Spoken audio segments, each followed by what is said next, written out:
What's the penalty for crossing a border unlawfully? I would defer to the Department of Justice on any. Well, let's try it this way. Who has exclusive jurisdiction over immigration cases? Again, it's outside of my lane, but I would say it's CBP or ICE. So it'd be federal. It's exclusively federal. Yes, sir. Both, and they're really, unless you can think of something I can't think of, it's either crossing a border unlawfully or overstaying a visa would be about the only ways you could get in the country unlawfully. Only two ways I can think of. You either cross one of our territorial boundaries or you're invited in and you overstay your visa. And those are both exclusively federal. But I think you'll agree with me that almost all of our interactions in life are with state and local law enforcement. It's not an FBI agent who stops us for speeding. It's not an ATF agent who is working the bar scene.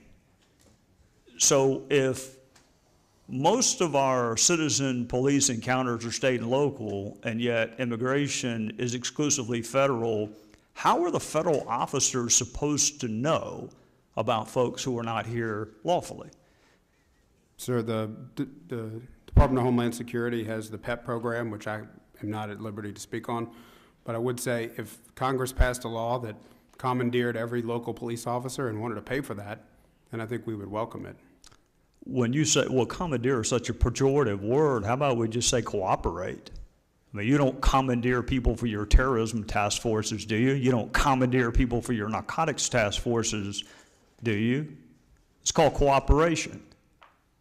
And yet you have a policy that says that New Orleans Police Department members shall not make inquiries into an individual's immigration status. What do you mean by inquiries? Sir, if there's a criminal in New Orleans and an officer interacts with that person and there's a criminal warrant, that person. See, I don't know what you mean by criminal. You mean if the person has, if there's probable cause to believe that an offense was committed, or if there's already an outstanding warrant? If there's a state, federal, or local warrant or probable cause that an officer observes conduct that's criminal, they will arrest the person.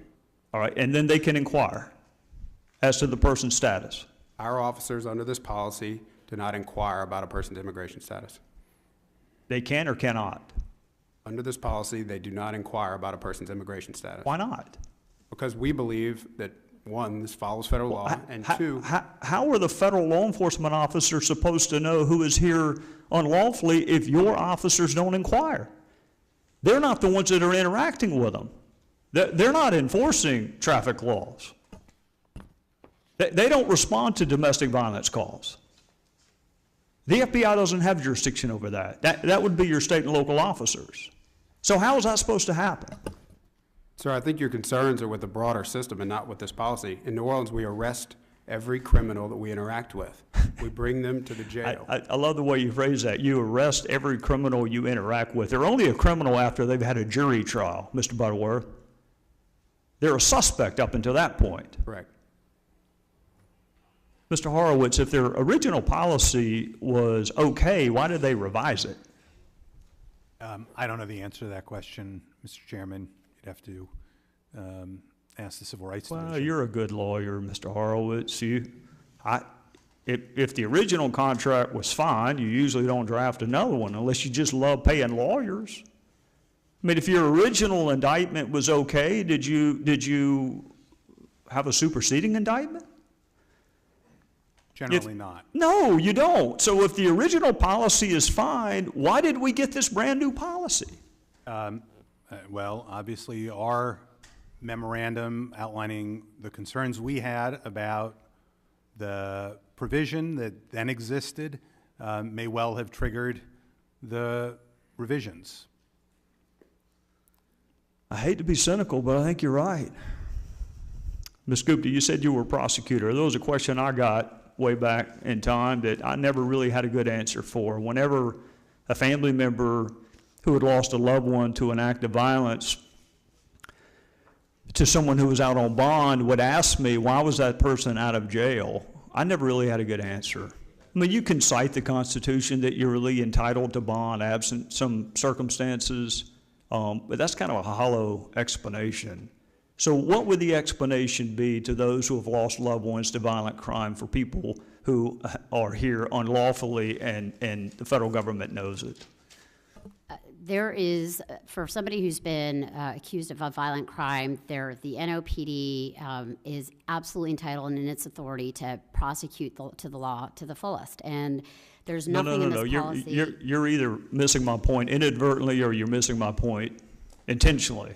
I realize you prosecute people after the homicide.